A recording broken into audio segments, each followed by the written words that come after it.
Well, the paparazzi are nightmares, so they're never nice. They're always just crap. If you're a musician, you go and make music and hope that people will like it. If you're a music star, you're able to make a lot of music that people like, and they want to go and see you in concerts all the time. If you're a music icon, then you're someone who has transcended music as a whole, and has amazed people with all that you can do for decades because of it. If that doesn't sound like Cher to you, then you really need to go get your eyes checked, because what started out as a simple career became an all-time great one that continues even now. Allow us to show you Cher, then and now. Be sure to like the video and subscribe to the channel. The early life and times of Cher. Cher was born Sherilyn Sarkeesian in El Centro, California on May 20th, 1946. And there's no doubt that back then she had no idea what she was going to become. Her timing in terms of birth was fortuitous though, because it was after World War II, and various places, including California, were building themselves up post-war and becoming the baby boomer era. Sadly, her own life wasn't as grand as what many would have thought it would be, as her father had drug and gambling issues, and eventually her parents divorced when she was just 10 months of age. After remarrying, Cher's family moved to Los Angeles, and her mother, who was a waitress and occasional model, went and started acting. However, Cher's life didn't get more stable. In a way, it got worse. Her mother married and divorced several times, and they moved all over the country. They were also very poor, and at one point, Cher was actually left at an orphanage. However, she did find joy in musicals and certain starlets of Hollywood like Audrey Hepburn. She was in awe of how Hepburn handled herself and the lavish outfits she wore. But Cher also noticed that there weren't a lot of dark-haired actresses that she herself could model herself after, something she would change later on in life.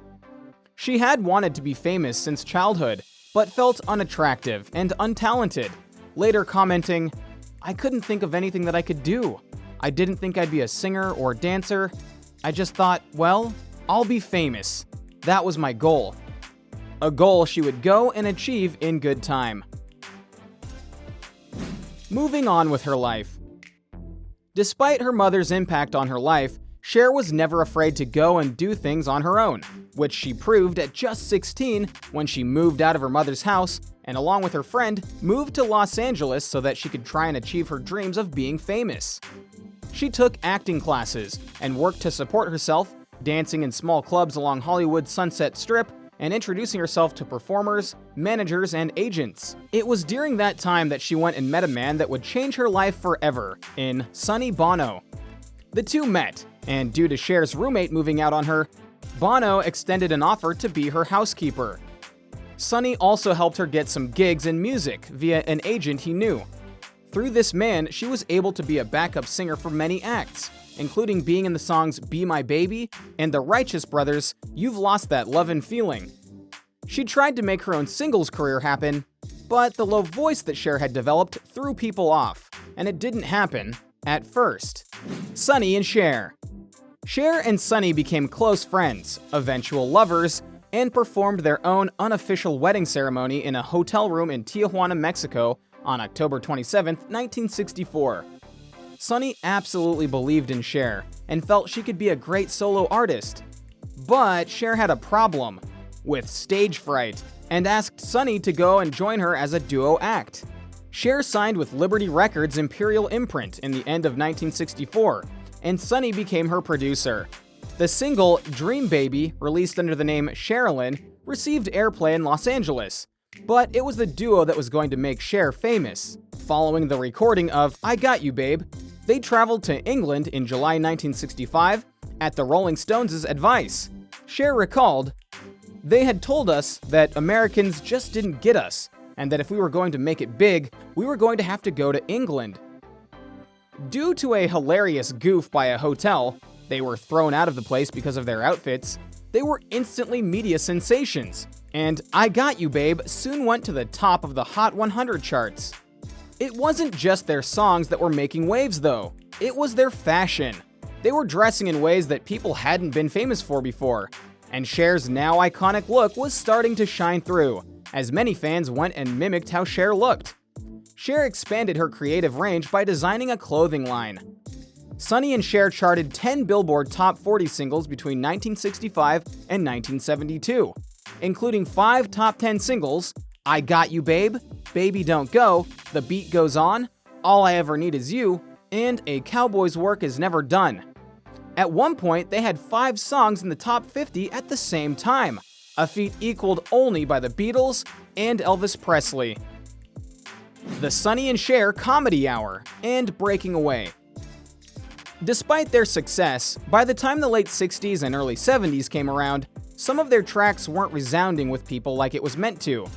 The duo went and did various other things to try and get back their fame, and did the Sonny and Cher Comedy Hour, and it was a hit. It went from a 6-episode miniseries to a full-time show that lasted 3 years.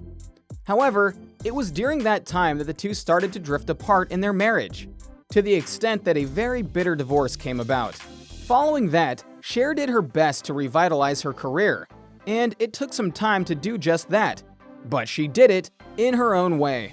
She was famously against doing disco, but did it for songs like Take Me Home, and they were hits. She also tried to bank on her looks to sell her music, with mixed success. In 1981, Cher released a duet with musician Meat Loaf called Dead Ringer for Love, which reached number 5 on the UK singles chart and was later described by AllMusic's Donald A. Guarisco as one of the more inspired rock duets of the 1980s. But even with all her efforts, her music sales weren't the best, so she decided to focus on acting. Do recall that at one time, Cher felt she wanted to be an actress, but after certain flops that didn't involve comedy, many wondered why she didn't just stick to doing performances and making money. Cher later recalled, "I was making a fortune on the road, but I was dying inside. Everyone kept saying, 'Cher, there are people who would give anything to have standing room only at Caesar's Palace. It would be the pinnacle of their careers.'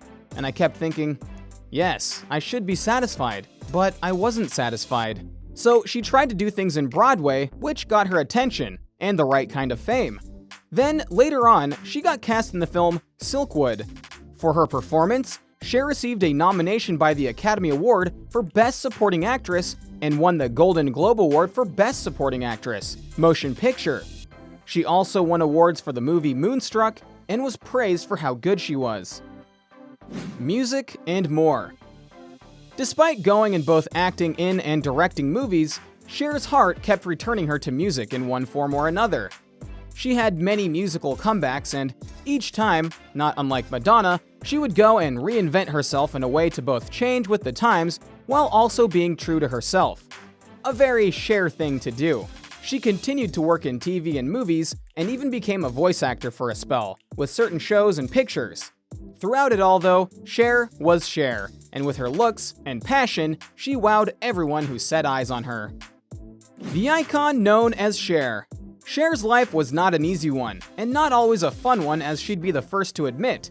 She's been the subject of controversy, as well as challenging the paradigm with some of the things she did. But through it all, she was still Cher.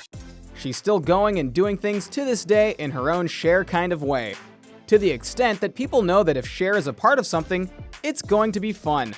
And when all is said and done, she can look at herself in the mirror, see her childhood form saying that she was going to be famous, and say back to her, "Yeah, I'm famous." What do you think of this look at the life and career of Cher, and how she became way much more than a singer? She became an icon, a legend, and someone who many love to this day. What form of Cher is your personal favorite? What are your favorite songs she's done or appearances she's made? Let us know in the comments below. Be sure to subscribe, and we'll see you next time on the channel.